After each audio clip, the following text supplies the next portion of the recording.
तस्लीम भाई, चैनल में आपका स्वागत है।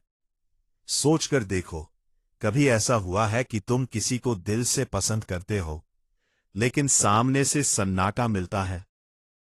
ना कोई मैसेज, ना कोई कॉल, ना कोई साफ जवाब।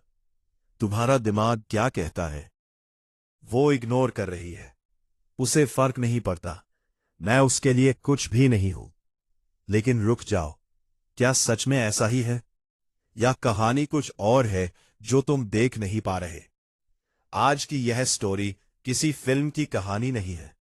ये रियल लाइफ माइंड का खेल है, इमोशंस का खेल, और सबसे बढ़कर खुद पर कंट्रोल का खेल। शुरुआत गलत फहमी की। ये कहानी है आर्यन की, एक सिंपल लड़का जो ज्यादा बोलता नहीं था, लेकिन अंदर से बहुत गहरा था।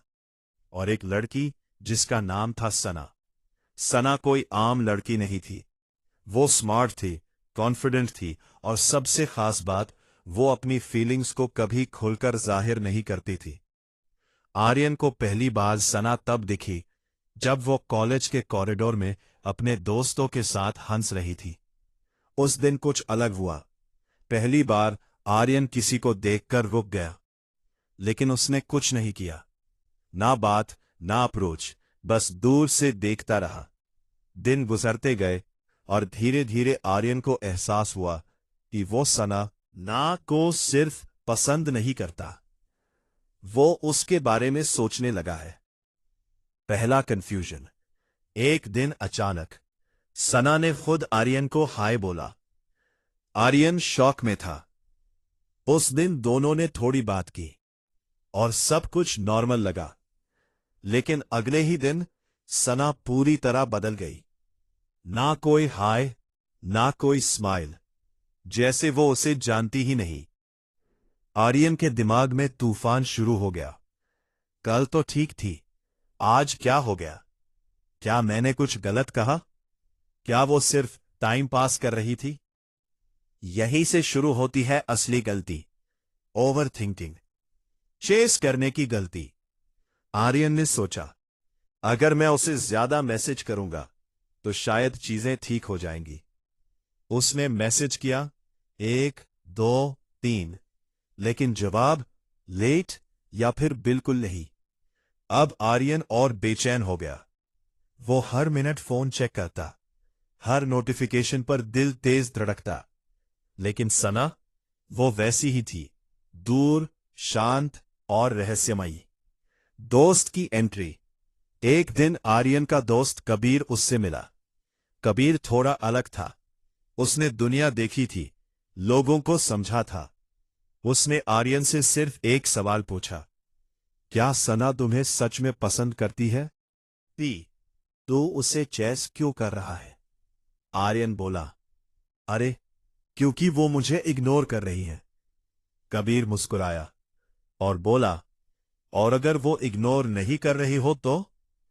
आर्यन चौंक गया। सच की शुरुआत। कबीर ने कहा, हर साइलेंस का मतलब ना नहीं होता। कभी कभी साइलेंस का मतलब होता है, मैं खुद को समझ नहीं पा रही है। आर्यन पहली बार रुका, सोचने लगा।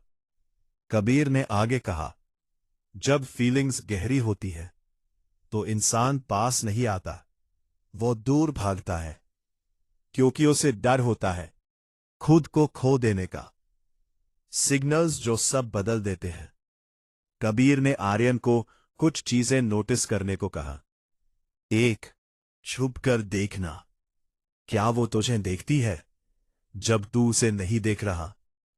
आर्यन को याद आया, कई बार ऐसा हुआ था। जैसे ही वो उसकी तरफ देखता, सना नजरें हटा लेती। 2, छोटी बातें याद रखना। क्या उसने तेरी कोई छोटी बात याद रखी? आर्यन को याद आया, उसने एक बार कहा था कि उसे बारिश पसंद है, और कुछ दिन बाद सना ने खुद कहा, आज बारिश है, तुम्हें अच्छा लग रहा होगा।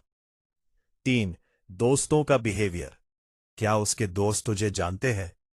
आर्यन ने नोटिस किया, सना की फ्रेंड्स उसे देखकर मुस्कुराती थी, जैसे वो पहले से उसे जानती हो। 4, अचानक आना फिर गायब होना। कभी कभी सना खुद बात शुरू करती और फिर अचानक गायब हो जाती। अलग व्यवहार, बाकी सबके साथ नॉर्मल, लेकिन आर्यन के सामने या तो बहुत चुप या ज्यादा बातूनी। कबीर ने कहा, ये इग्नोर नहीं है, ये इमोशन का ओवरलोड है। टर्निंग पॉइंट उस दिन के बाद आर्यन ने एक फैसला लिया। वो चेस नहीं करेगा, ना बार बार मैसेज, ना जवाब के लिए इंतजार में खुद को खोना। उसने खुद पर काम करना शुरू किया। जिम जाना, नई स्किल सीखना, दोस्तों के साथ टाइम बिताना। धीरे धीरे वो बदलने लगा और यहीं से खेल पलटता है। अब सना नोटिस करने लगी, ये पहले जैसा क्यों नहीं है? अब ये खुद से खुश क्यों है? ये मुझे चेस क्यों नहीं कर रहा? उसका दिमाग सवालों से भर गया। माइंड का प्रेशर पहले आर्यन प्रेशर में था, अब सना थी। वो उसकी स्टोरी देखने लगी, कभी कभी रिएक्ट भी करती। फिर एक दिन उसने खुद मैसेज किया, तुम बदल गए हो। आर्यन ने सिंपल जवाब दिया, शायद। असली ताकत आर्यन अब समझ चुका था। ताकत किसी को पाने में नहीं है, ताकत खुद को संभालने में है। उसने ना एटीट्यूड दिखाया, ना इग्नोर किया, बस वही रहा, शांत, स्टेबल और कॉन्फिडेंट। अंत जो असल में शुरुआत है। कुछ समय बाद सना खुद उसके करीब आई, लेकिन इस बार आर्यन ने जल्दी नहीं की। वो समझ चुका था, अट्रैक्शन फोर्स से नहीं, स्पेस से बनता है। सीख क्या है? अगर कोई तुम्हें इग्नोर कर रहा है तो हर बार इसका मतलब यह नहीं कि वो तुम्हें नहीं चाहता। कभी कभी वो खुद से लड़ रहा होता है। लेकिन याद रखो, तुम्हारा काम किसी को मनाना नहीं है। तुम्हारा काम है खुद को इतना मजबूत बनाना कि सामने वाला खुद तुम्हारी तरफ खिंच जाए। आखिरी बात, एक स्ट्रांग इंसान वो नहीं होता जो सामने वाले के इमोशंस कंट्रोल करे, बल्कि वो होता है जो अपने इमोशंस कंट्रोल कर सके। तो अगर वो दूर जा रही है, उसे जाने दो। अगर वो वापस आती है, नॉर्मल रहो। ना ड्रामा, ना ओवर रिएक्शन, बस कंसिस्टेंसी। और याद रखो, जो इंसान खुद पर कंट्रोल रखता है, आखिर में वही जीतता है। तस्लीम भाई चैनल में ऐसे ही रियल माइंडसेट और डीप साइकोलॉजी की स्टोरी जम मिलती रहेंगी।